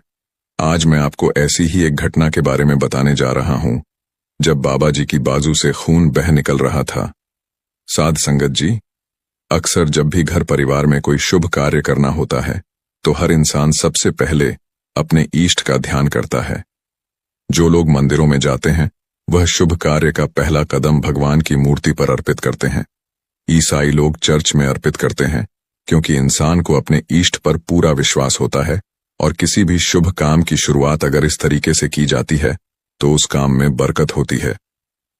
हम सब बाबा जी से जुड़े हुए हैं, तो हम अपने घर में शादी या किसी भी शुभ काम का पहला कार्ड डेरे पहुंचते हैं। कार्ड देने से हमें विश्वास होता है कि बाबा जी इस शुभ कार्य को खुद ही अच्छे से संभाल लेंगे, और ऐसा होता भी है। आज जिस घटना के बारे में आप सुनने जा रहे हैं वह एक ऐसी लड़की के साथ हो गई जिसकी खुद की शादी थी और वह अपने एक दोस्त के साथ शादी का कार्ड बाबा जी के दर्शन करने डेरे जा रही थी, लेकिन वह डेरे पहुंच ही न सकी। साध संगत जी, एक सत्संगी परिवार जो हरियाणा के सोनीपत जिले में रहने वाला था। पूरा परिवार सत्संगी था और जिस लड़की की शादी हो रही थी वह अपने नौकरी के साथ साथ सत्संग, घर में एक सेवादार भी था। बारिश आ जाए, आंधी तूफान आ जाए, इसने हर इतवार को सत्संग घर सुबह 6 बजे पहुंचना ही होता था। इस लड़के पर सेवा का ऐसा नशा सवार था कि इसको सेवा की लत लग चुकी थी। दिल्ली की एक कंपनी में यह लड़का नौकरी किया करता था। हर रोज सुबह दिल्ली अपने ऑफिस जाता और शाम को वापस सोनीपत अपने घर पहुंच जाता था। जिस कंपनी में यह लड़का नौकरी करता था उसी ऑफिस में एक लड़की भी काम किया करती थी और यह दोनों एक दूसरे को पसंद करने लगे। कुछ दिनों के बाद दोनों परिवारों ने आपस में मिलकर रिश्ते को पक्का कर दिया। लड़की वाले भी सत्संगी थे, लेकिन उन्होंने किसी दूसरे गुरु से नाम की दीक्षा ले रखी थी। वे लोग निरंकारी मत से जुड़े हुए थे। जब दोनों सत्संगी परिवार एक दूसरे से मिले और दोनों को एक दूसरे के विचार पसंद आए तो रिश्ता होते देर ना हुई। दोनों परिवारों ने मिलकर बच्चों की सगाई कर दी और 2 महीने के बाद शादी की तारीख पक्की कर दी। अब शादी की तैयारी शुरू हो गई। कार्ड छापने दे दिए गए, हॉल बुक हो गए और सारी खरीदारी हो गई। जब शादी को 20 से 22 दिन रह गए तो कार्ड भी छप कर आ गए। जैसा कि मैंने आपको वीडियो के शुरू में ही बताया था कि सत्संगी लोग सबसे पहले कार्ड अपने गुरु के घर पहुंचते हैं, लड़के के पिताजी ने एक कार्ड उठाया और उस पर डेरे की पूरी डिटेल लिख दी। उन्होंने लड़के से कहा कि इस कार्ड को डेरे में पोस्ट करवा दे। लड़के ने कह दिया, ठीक है, आज मैं दिल्ली अपने ऑफिस के पास से कार्ड को डेरे में पोस्ट करवा दूंगा। यह कहकर लड़का अपने ऑफिस के लिए निकल गया। ऑफिस जाने के बाद लड़के ने कार्ड निकाला और अपने साथ काम करने वाले अपने एक दोस्त को दिखाया। उसने कहा, यह मेरी शादी का कार्ड है, इसे डेरे में पोस्ट करना है और तेरे घर के रास्ते में कुरियर ऑफिस है तो तू जाते हुए इसे पोस्ट करवा देना। लड़के का दोस्त कहने लगा, भाई 2 दिन के बाद मैं अपने ससुराल जा रहा हूं और तू तो जानता है मेरा ससुराल अमृतसर में है। मैं इस कार्ड को खुद ही डेरे में ले जाऊंगा। मैं भी पहली बार अंदर से डेरा देख लूंगा। तेरे मुंह से बड़ी तारीफ सुनी है, लेकिन तेरे साथ कभी जाने का मौका नहीं मिला। ये सुनकर लड़का कहने लगा, अगर तू वहां जा ही रहा है तो मैं भी तेरे साथ चलता हूं। शनिवार और इतवार की छुट्टी होती है, शुक्रवार की छुट्टी मैं भी ले लेता हूं। तू मेरे साथ डेरे चलना और अगर रुकना चाहे तो रुक जाना, नहीं तो आगे अमृतसर चले जाना और इतवार को वापसी में मुझे डेरे से पिक कर लेना। दोनों ने साथ जाने की योजना बनाई और शुक्रवार को सुबह सुबह कार में निकल पड़े। दोनों दोस्त आपस में बात करते और कार में म्यूजिक सुनते जा रहे थे। लगभग 2 घंटे के बाद कुरुक्षेत्र के पास लड़के का दोस्त जो कार चला रहा था, उसका बैलेंस बिगड़ गया और कार का एक्सीडेंट हो गया। कार एक ट्रक के नीचे घुस गई और उसकी छत पूरी तरह डैमेज हो गई। आसपास भीड़ इकट्ठी हो गई। लोगों ने किसी तरह दोनों को बाहर निकाला। जब एक्सीडेंट हुआ था तो भीड़ का कहना था कि कार में जो भी बैठा होगा अब उसकी बॉडी ही निकलेगी। लेकिन जब लोगों ने दोनों को बाहर निकाला तो यह दोनों ठीक ठाक थे। थोड़ी बहुत चोट जरूर लगी थी, लेकिन वह इतनी घातक नहीं थी कि किसी की जान चली जाए। अस्पताल जाने के बाद डॉक्टरों ने फर्स्ट एड दिया। पुलिस ने लड़के के घर फोन कर दिया। एक्सीडेंट की खबर सुनकर लड़के के माता पिता घबरा गए, लेकिन पुलिस ने बताया कि सिर्फ कार का नुकसान हुआ है और दोनों लड़के सही सलामत हैं। माँ बाप वहां पहुंचे और अपने बच्चों को सही सलामत देखकर उनकी जान में जान आई। उन्होंने भी एक्सीडेंट का वीडियो देखा तो बाबा जी का शुक्र करने लगे कि इतना बड़ा एक्सीडेंट होने के बाद भी ये दोनों एकदम ठीक हैं। तो लड़के ने उस समय जो कुछ अपने माँ बाप को बताया वह सुनकर आप भी हैरान रह जाओगे। लड़के ने बताया कि जब एक्सीडेंट हुआ था तो उस समय हमारी कार एक बड़े ट्रक के नीचे चली गई और मैंने अपनी आंखों से देखा था कि एक बड़ी ही मजबूत बाजू मेरे और मेरे दोस्त के सर के ऊपर थी। गाड़ी की छत पूरी तरह खत्म होने के बाद भी हमारे सिर तक पर एक खरोंच तक नहीं आई और उस बाजू से खून बह रहा था। मैंने अपनी आंखों से देखा। मैं उनका चेहरा नहीं देख पाया क्योंकि एक्सीडेंट के बाद खुद को बचाने के लिए हम दोनों ने अपने आप को नीचे की तरफ बंद कर रखा था। मैं सिर्फ इतना देख पाया कि हमारे दोनों के ऊपर किसी ने अपनी बाजू रख दी और उस बाजू से खून आ रहा था। फिर जब लोगों ने हमें बाहर निकाला तो मैं बहुत देर तक कार के अंदर देखता रहा, लेकिन मुझे वहां कोई दिखाई नहीं दिया। मुझे सब कुछ समझ आ गया कि वह बाजू बाबा जी की थी और बाबा जी ने हमारे ऊपर आने वाली चोट को अपने बाजू पर ले लिया। ये सुनकर लड़के के माँ बाप की आंखों से आंसू बहने लगे और इधर जो दूसरा लड़का था वह सत्संगी नहीं था, तो उसने जब यह सब सुना तो वह घबरा रहा था और सोच रहा था कि यह सब कैसी बातें कर रहे हैं, ऐसा थोड़े ना हो सकता है। लेकिन अब उसके दोस्त के मन में उठ रहे प्रश्न का उत्तर भी मिलने वाला था। उस दिन वहां से यह सब लोग वापस सोनीपत आ गए और जो लड़के का दोस्त था उसके पिताजी भी घबराए हुए थे क्योंकि इस दोस्त का पहले से ही 3-4 बार छोटा मोटा एक्सीडेंट हो चुका था। इस बार इतना बड़ा एक्सीडेंट हो गया तो घबराहट तो होगी ही। लड़के का यह दोस्त और उसका परिवार कुंडली में विश्वास रखते थे। दोस्त के पिताजी ने दोस्त की कुंडली एक बहुत ही सिद्ध ब्राह्मण को दिखाई क्योंकि वह घबरा रहे थे कि अगर उसकी कुंडली में ऐसा कुछ लिखा है तो उसका निवारण समय रहते हो सके। जब ब्राह्मण ने कुंडली पढ़ी तो उसने जो बताया वह दोस्त के पिताजी को हैरान कर गया। ब्राह्मण ने बताया कि आपके बेटे की अकाल मृत्यु लिखी हुई थी, लेकिन उस दिन उसके साथ जो भी यात्रा कर रहा था वह किसी बड़ी शक्ति से जुड़ा हुआ है और उसकी वजह से उस दिन एक्सीडेंट में उसकी तो संभाल हुई ही, साथ में आपके बेटे की भी संभाल हो गई, नहीं तो उस दिन काल ने आपके बेटे को अपना शिकार बना लेना था। ये सब कुछ मैं कुंडली पढ़कर ही बोल रहा हूं। जब इस बात के बारे में लड़के के दोस्त को पता चला तो वह बहुत ही हैरान रह गया। एक्सीडेंट वाले दिन वह बाजू वाली बात को समझ नहीं पा रहा था, लेकिन आज उसे सब कुछ समझ आ गया कि वह बात बिल्कुल सच थी कि किसी की बाजू ने हमारी उस दिन रक्षा की थी। उस दिन के बाद से लड़के के दोस्त का रुझान भी सत्संग की तरफ होने लगा, क्योंकि इतना बड़ा चमत्कार उसके खुद के साथ हो चुका था। साध संगत जी, यह कोई पहला या आखिरी चमत्कार नहीं है जो सत्संगियों के साथ हुए हैं। ऐसे ही एक छोटी सी घटना के बारे में मैं आपको बताती हूं। जी, सेवादारों से भरी बस हिमाचल में पहाड़ी से गिर गई थी, लेकिन बाबा जी ने एक भी सेवादार को खरोंच तक नहीं आने दी। उस दिन बस का जो ड्राइवर था वह बहुत तेज और गलत तरीके से पहाड़ों की सड़क पर बस चला रहा था।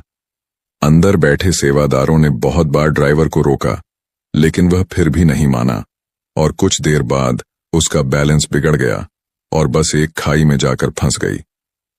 बस का अगला हिस्सा एक बड़े पत्थर के सहारे टिका हुआ था और बस लटक गई थी। जब सेवादार डर गए और बस के अंदर चीख पुकार मच गई तो सब ने बस में बाबा जी को देखा। बाबा जी सबको कह रहे थे कि घबराना नहीं है और सब अपनी आंखें बंद कर लो। जब सभी सेवादारों ने आंखें बंद कर लीं तो बाबा जी ने एक एक सेवादार की बाजू पकड़कर उन्हें बस से बाहर निकाला।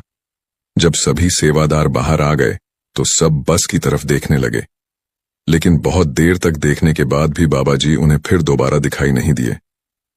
साध संगत जी, बाबा जी तो अपना काम करके वहां से जा चुके थे। साध संगत जी, बाबा जी अपनी संगत और सेवादारों की संभाल करने जरूर आते हैं, इसीलिए हमें मुसीबत में घबराना नहीं चाहिए और विश्वास बनाकर आगे बढ़ाना चाहिए। साध संगत जी, कभी कभी हम जो सुनते और समझते हैं वह पूरी तरह सत्य नहीं होता। आपने कई महापुरुषों की बातें सुनी होंगी, कई बुद्धिमान पुरुषों और गुरुदेवों की बातें सुनी होंगी। उनका कहना यह होता है कि सांसारिक जीवन मोह और माया से भरा हुआ है। हमारे रिश्ते, हमारा धन, हमारी इच्छाएं, यह सब बस माया जाल है और जीवन का असली लक्ष्य तो मोक्ष है, मुक्ति है। हमें आध्यात्मिक जीवन की ओर बढ़ना चाहिए। जो लोग इस सांसारिक जीवन में फंसे हुए हैं, क्या उनका जीवन पूरी तरह से व्यर्थ है? किसी को अपने माता पिता के लिए धन कमाना है तो कोई अपने परिवार को सुखी देखना चाहता है। कोई अपने बच्चों की चिंता में दुखी है तो कोई अपने लिए कुछ करना चाहता है, नाम कमाना चाहता है। कोई अपने प्रेमी को पाना चाहता है, कोई बड़ा आदमी बनना चाहता है तो कोई राज करना चाहता है, कोई साधारण जीवन जीना चाहता है। इसी प्रकार हम सभी के तरह तरह के सपने हैं, तरह तरह के विचार हैं।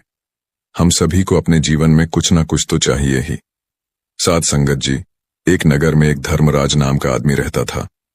वह एक व्यापारी था। उसकी एक व्यापार की दुकान थी, लेकिन अपने व्यापार में नुकसान की वजह से वह पूरी तरह से बर्बाद हो गया। उसके पास अब कुछ नहीं बचा। अब उसके पास केवल 5 स्वर्ण मुद्राएं बची थीं, तो उसने सोचा कि अगर मैं इस नगर में रहूंगा तो मेरा कुछ नहीं होने वाला, मुझे दूसरे नगर जाना होगा। यही सोचकर वह उन 5 स्वर्ण मुद्राओं को लेकर दूसरे नगर के लिए घर से एक थैला लेकर रवाना हो गया। जब वह दूसरे नगर के लिए जा रहा था तो उसे रास्ते में एक महात्मा मिले। वह महात्मा बहुत ज्ञानी थे। उनके ज्ञान की चर्चा चारों तरफ फैली हुई थी। वह युवक महात्मा के पास गया और बोला, महात्मा जी, आप कहाँ जा रहे हैं? महात्मा ने उससे कहा कि मैं यहीं पास के नगर में जा रहा हूं। उस युवक ने सोचा कि चलो अच्छा हुआ, साथ में मेरा भी सफर कट जाएगा।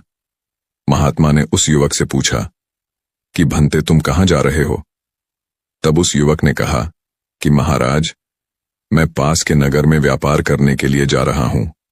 अब मेरे पास केवल 5 स्वर्ण मुद्राएं बची हैं, उन्हीं से मैं एक नया व्यापार शुरू करूंगा। इसके बाद उस युवक ने महात्मा को सारी बात बताई कि कैसे उसका व्यापार पूरी तरह से घाटा हो गया। फिर धर्मराज महात्मा के साथ साथ चलने लगा। थोड़ी दूर चलने के बाद उसे खामोशी लगने लगी, क्योंकि महात्मा चुपचाप अपने मार्ग पर चले जा रहे थे। उस युवक ने कहा, महाराज, आप चुपचाप क्यों चल रहे हैं? इससे तो रास्ता बड़ा लंबा हो जाएगा।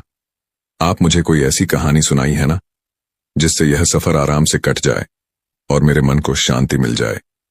उसके बाद वह महात्मा बोले, भंते, मैं कहानी तो सुना दूंगा, लेकिन मेरी कहानी सुनने के पैसे लगते हैं। मैं एक कहानी सुनाने के बदले में एक स्वर्ण मुद्राएं लेता हूं। महात्मा की बात सुनकर उस युवक ने सोचा कि मेरे पास तो केवल 5 स्वर्ण मुद्राएं ही हैं, जिसमें से एक स्वर्ण मुद्रा देकर कहानी सुनना क्या बुद्धिमानी होगी। लेकिन यह बड़े ज्ञानी हैं। हो सकता है इनकी कहानी सुनकर मुझे धन कमाने का कोई उपाय मिल जाए। फिर कुछ सोच समझकर उसने एक स्वर्ण मुद्रा महात्मा जी को दे दी और बोला, लीजिए महाराज, लेकिन आपसे एक प्रार्थना है कि आप जो भी कहानी सुनाएं वह सच्ची हो। महात्मा बोले, ठीक है बेटा। महात्मा ने कहा, बेटा, जो भी, जैसा भी और जितने दिन के लिए भी तुम्हें काम मिले वह काम तुम तुरंत कर लेना। महात्मा की बात सुनकर धर्मराज बोला, मैं यह बात ध्यान में रखूंगा। आप कहानी सुनाइए। महात्मा बोले, कहानी तो खत्म हो गई। तब युवक ने कहा, यह कैसी कहानी थी महाराज, आपने जो बात कही है वह तो उपदेश था। तब महात्मा ने कहा, बेटा, यदि मेरे इस उपदेश को तुम याद रखोगे तो हमेशा फायदे में रहोगे। फिर महात्मा ने उस युवक से कहा कि चलो ठीक है, मैं तुम्हें दूसरी कहानी सुनाता हूं। निकालो एक और स्वर्ण मुद्रा। कुछ सोच समझकर धर्मराज ने एक और स्वर्ण मुद्रा महात्मा को दे दी और कहा, कहानी सुनाओ महाराज। तब महात्मा कहने लगे कि बेटा, कभी किसी दूसरे के हक पर छल कपट और ईर्ष्या से अधिकार मत करना, दूसरे की वस्तु को मिट्टी के बराबर समझना और अपनी नीयत कभी उस पर खराब मत करना। यह सुनकर वह युवक बोला, फिर महाराज। तो महात्मा जी ने जवाब दिया, फिर क्या, बस हो गई कहानी खत्म। तब उस युवक ने कहा, महाराज, आपने तो इस बार भी बस उपदेश ही दिया। तब उस महात्मा ने उससे कहा, बेटा, मेरे उपदेश बड़े कीमती हैं। फिर कुछ सोच समझकर उस युवक ने उनसे कहा, महाराज, यह लो तीसरी स्वर्ण मुद्रा और मुझे अगला उपदेश सुनाओ। महात्मा बड़े प्रसन्न हुए और बोले, बेटा, जीवन में कभी भी भूल कर भी किसी का रहस्य किसी अन्य को मत बताना। फिर उस युवक ने उनसे कहा, महाराज, यह लो, मेरे पास 2 स्वर्ण मुद्रा और बची है, मुझे 2 उपदेश और दे दो। फिर महात्मा ने चौथा उपदेश दिया और कहा, बेटा, तुम चाहे कितने ही आवश्यक कार्य से कहीं पर जा रहे हो, लेकिन यदि रास्ते में कोई तुम्हें बुलाकर प्रेम से बैठने को कहता है तो उसकी बात ध्यान से जरूर सुनना, ठुकराना नहीं, चाहे तुम्हारा लाखों का ही नुकसान क्यों ना हो जाए। और 5वां उपदेश, दुराचारी स्त्री का कभी जीवन में विश्वास मत करना, क्योंकि उसके दिल और दिमाग का कोई ठिकाना नहीं होता। इतनी बातचीत के बाद वह दोनों काफी दूर निकल आए। तब महात्मा ने कहा, अच्छा बेटा, अब तुम्हारा और मेरा रास्ता अलग हो गया। अब मैं अपने रास्ते जाता हूं और तुम अपने रास्ते जाओ, और मेरे बताए यह 5 उपदेश कभी भूलना मत। तब धर्मराज ने उनसे कहा, महाराज, मैं आपकी बातों को हमेशा याद रखूंगा। और इसके बाद वह महात्मा अपनी राह पर चले गए और धर्मराज अपनी राह पर।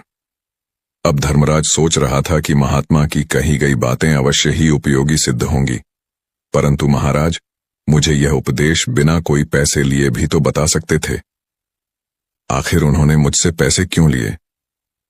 उन्हें पैसों की क्या आवश्यकता है? फिर उसने सोचा कि कोई बात नहीं, बाद में मैं इस बारे में उनसे पूछ लूंगा। और चलते चलते वह एक नगर में पहुंचा। अब उसके पास कोई धन नहीं था, इसलिए वह कोई व्यापार भी नहीं कर सकता था। वह नौकरी की तलाश में लोगों से पूछने लगा और वहां पर उसे राजेश नाम का एक युवक मिला। उसने धर्मराज को बताया कि मैं राजा के यहाँ काम करता हूं, मेरा काम की देखभाल करना है, लेकिन मेरी मां बहुत बीमार है, इसलिए मुझे 15 दिन की छुट्टी चाहिए ताकि मैं अपनी मां के पास जा सकूं। अगर तुम मेरी जगह पर 15 दिन तक काम करने के लिए तैयार हो तो चलो मेरे साथ। राजेश की बात सुनकर धर्मराज मान गया। राजा की एक बेटी थी जो कि बहुत सुंदर थी। राजा उसे अत्यधिक प्रेम करते थे। इसके अलावा राजा को घुड़सवारी का भी बहुत शौक था, इसलिए उन्होंने बहुत सारे घोड़े पाल रखे थे, जिनकी देखभाल के लिए बहुत सारे सेवक भी रखे थे, जिसमें से एक राजेश भी था। राजेश धर्मराज को लेकर राजा के पास गया और बोला, महाराज, इसका नाम धर्मराज है। मैं अपने स्थान पर इसको रखकर 15 दिन के लिए अपनी मां के पास जाना चाहता हूं। तब राजा ने कहा, मुझे इससे कोई दिक्कत नहीं, लेकिन अगर मेरे घोड़ों को कुछ भी हुआ तो उसके जिम्मेदार तुम होगे, तुम्हें ही दंड भुगतना पड़ेगा। राजेश ने कहा, ठीक है महाराज, आप चिंता ना करें, इसको मैं सब समझा दूंगा। फिर राजेश ने धर्मराज को अस्तबल में ले गया और काम समझा दिया। उसके बाद धर्मराज अच्छे से देखभाल करने लगा और राजेश अपनी मां से मिलने के लिए गांव चला गया। राजा घोड़ों को खिलाने के लिए प्रत्येक सेवक को 20 सेर चना देता था। लालधारी ने 20 सेर चने लिए और अपने अस्तबल में आ गया। वह उन चनों को पानी में भिगो देता था, फिर उसे कूट कर घोड़ों को खिलाता था। अपना काम पूरा करने के बाद धर्मराज ने सोचा, क्यों न सेवकों के पास जाकर थोड़ी मस्ती की जाए। यह सोचकर वह उस बड़े से कमरे में पहुंचा जहां पर अन्य सेवक बैठे हुए थे और मौज मस्ती कर रहे थे। धर्मराज ने देखा कि वह सभी शराब पी रहे थे। धर्मराज ने उनसे कहा, तुम सब ने अपना काम पूरा नहीं किया और नशा करने लग गए। तब उन अन्य सेवकों ने उससे कहा, अरे नहीं भाई, बिना काम पूरा किए भला किसमें इतनी हिम्मत है जो नशा पानी करे। भाई, हमने घोड़ों को खुराक डाल दी है। तब धर्मराज ने देखा कि अभी भी बहुत सारा चना कूटने के लिए पड़ा है। तब उन अन्य सेवकों ने कहा, भाई, यह चना घोड़ों को खिलाने के लिए नहीं है। हमें रोजाना 20 सेर चना मिलता है, जिसमें से हम 10 सेर चना घोड़ों को खिला देते हैं और बाकी का 10 सेर चना बाजार में बेचकर अपने नशे पानी का इंतजाम करते हैं। उनकी बातें सुनकर धर्मराज की आंखें आश्चर्य से फट गईं। वह बोला, यह तो महाराज के साथ धोखा है, बेईमानी है। तब अन्य सेवकों ने कहा, अरे भाई, पेट भरने के लिए यह तो करना ही पड़ता है। और हां, हमारी एक बात का ध्यान रखना, उनको यह बात पता नहीं चलनी चाहिए, वरना तुम्हें अपनी जान से भी हाथ धोना पड़ेगा। धर्मराज उनकी बातें सुनकर चुपचाप अपने कमरे में चला गया और अपनी चारपाई पर लेट गया। उसके मन में विभिन्न प्रकार के विचार आने लगे। वह सोचने लगा कि वह लोग ठीक कह रहे हैं। कल से मैं भी इसी तरह से बेईमानी से काम करूंगा और ढेर सारे रुपए बचा लूंगा। फिर अपना कोई व्यवसाय शुरू कर लूंगा।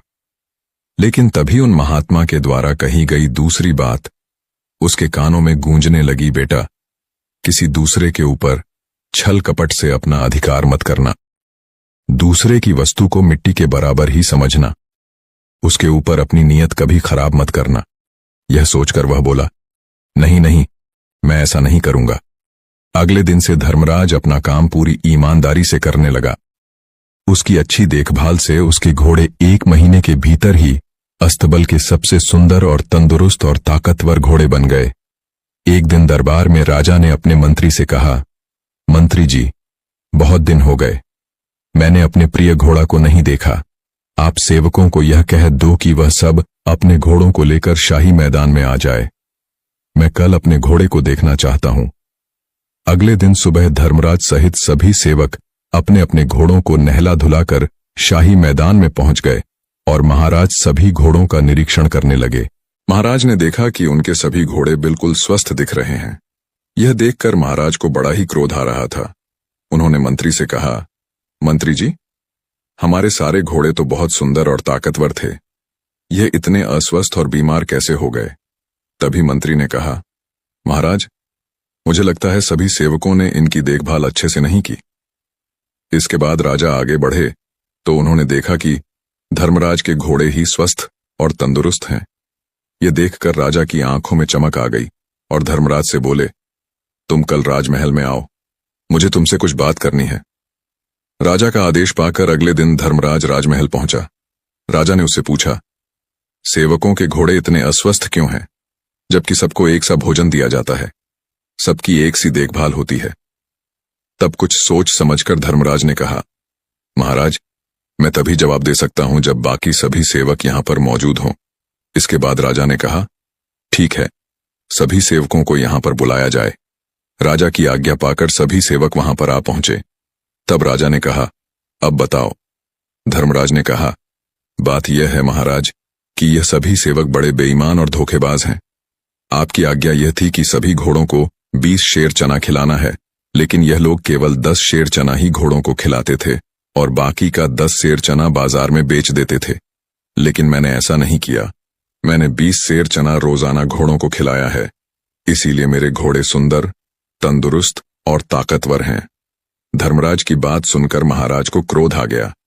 तब बाकी के सेवकों पर चिल्लाते हुए बोले, धोखेबाजों, क्या यह बात सच है?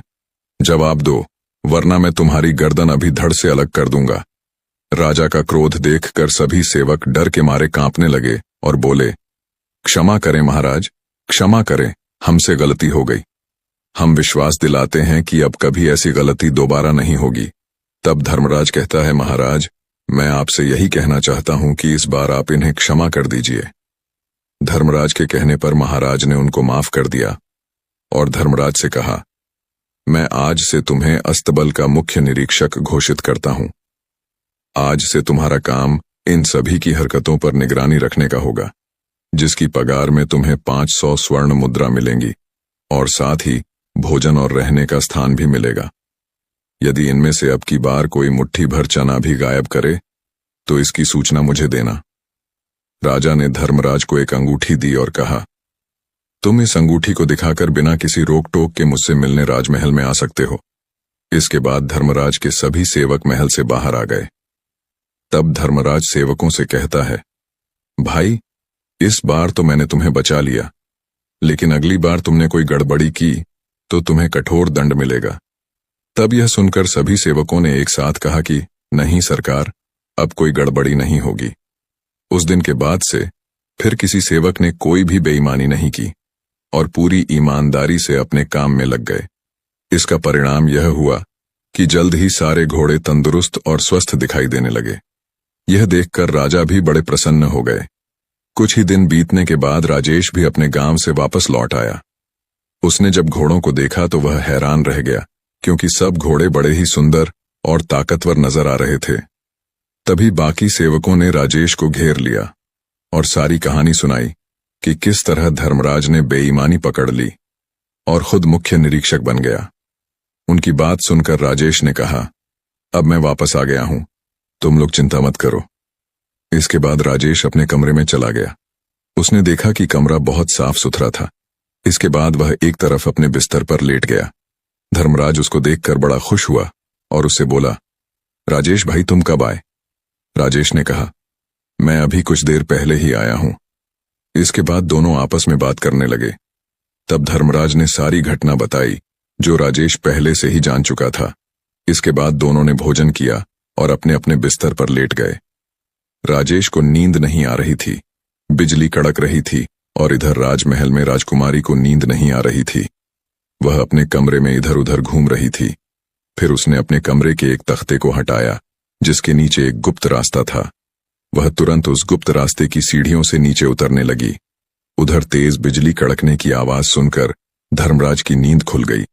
वह कमरे के बाहर खुली हवा में निकल गया। एक लकड़ी का तख्ता एक तरफ हटा, उसमें से राजकुमारी निकलकर बाहर आई।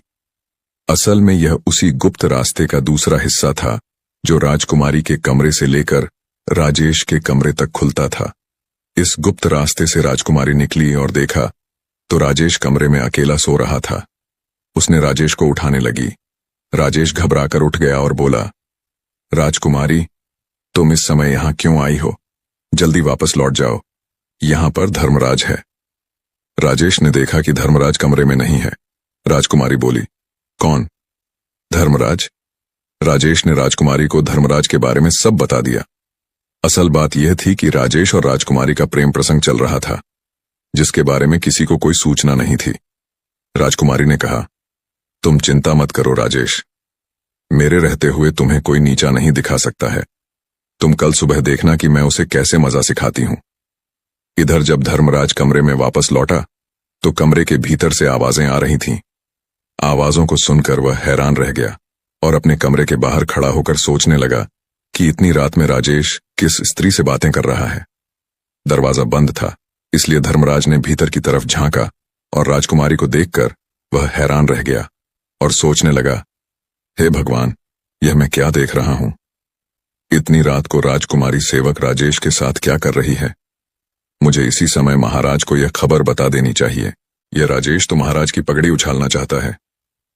तभी उसके कान में महात्मा की कही गई बात गूंजी, बेटा धर्मराज, किसी का रहस्य किसी दूसरे को मत बताना, वरना खुद ही मुसीबत में फंस जाओगे। यही सोचकर वह कमरे के बाहर ही छुपकर राजकुमारी के जाने का इंतजार करने लगा। राजेश ने राजकुमारी से कहा, वह धर्मराज किसी भी समय आ सकता है, तुम वापस महल लौट जाओ। इसके बाद राजकुमारी ने कहा, ठीक है, और वह उसी गुप्त रास्ते से अपने कमरे में लौट गई। इसके बाद राजेश चुपचाप अपने बिस्तर पर लेट गया। धर्मराज ने काफी देर इंतजार करने के बाद देखा कि राजकुमारी कमरे से बाहर नहीं निकली और कमरे से कोई आवाज भी नहीं आ रही, तो उसने खिड़की के भीतर से देखा कि राजकुमारी भीतर नहीं थी। कुछ सोच समझकर उसने दरवाजा खोला और मन में बोला, आश्चर्य है, दरवाजा भी खुला है, यह सब क्या चक्कर है। फिर वह चुपचाप अपनी चारपाई पर लेट गया और सोचने लगा, इस कमरे में कोई गुप्त मार्ग है जहां से राजकुमारी आई और चली गई। फिर उसने कहा, कल सुबह मैं इसका पता लगाऊंगा। दूसरी तरफ राजकुमारी अपने कमरे में पहुंच गई और अगली सुबह राजकुमारी जोर जोर से चिल्लाने लगी, बचाओ बचाओ, मुझे बचाओ। राजकुमारी की चीख सुनकर राजा दौड़े दौड़े आए और बोले, क्या हुआ बेटी? तो राजकुमारी ने झूठे आंसू बहाते हुए कहा, पिताजी, आपके अस्तबल का मुख्य निरीक्षक अभी अभी मेरे कमरे में आया था। वह मेरी इज्जत लूटना चाहता था, लेकिन जब मैं चीखने लगी तो वह खिड़की कूदकर भाग गया। राजकुमारी की बात सुनकर राजा बहुत क्रोधित हो गया और बोला, उसकी इतनी हिम्मत, आखिर वह भीतर घुसा तो गुस्सा कैसे, उसे कठोर दंड दिया जाएगा। फिर राजकुमारी ने कहा, पिताजी, उसे कठोर दंड से काम नहीं चलेगा, मुझे उसका सिर चाहिए, वरना मैं भोजन नहीं करूंगी। राजा ने कहा, बेटी, तुम्हारी इच्छा अवश्य पूरी होगी। इसके बाद महाराज वहां से चले गए। राजकुमारी ने सोचा, मेरी इच्छा तो बड़ी जल्दी पूरी हो गई, अब मेरे और राजेश के बीच का कांटा समाप्त हो जाएगा। इसके बाद राजकुमारी आराम से अपने कमरे में लेट गई। उधर राजा को नींद नहीं आ रही थी। वह विचार कर रहा था कि मैं कल सुबह धर्मराज को दंड दूंगा, लेकिन फिर उसने सोचा कि जब और लोग मुझसे पूछेंगे कि मैं लाल बिहारी को दंड क्यों दे रहा हूं, तब मैं क्या जवाब दूंगा। अगर मैं सच कहूंगा तो मेरी बदनामी होगी। लोग मेरे सामने तो कुछ नहीं बोलेंगे, लेकिन मेरे पीठ पीछे मेरा मजाक बनाएंगे कि एक मामूली से आदमी ने राजा की बेटी की इज्जत के साथ खेलने की कोशिश की।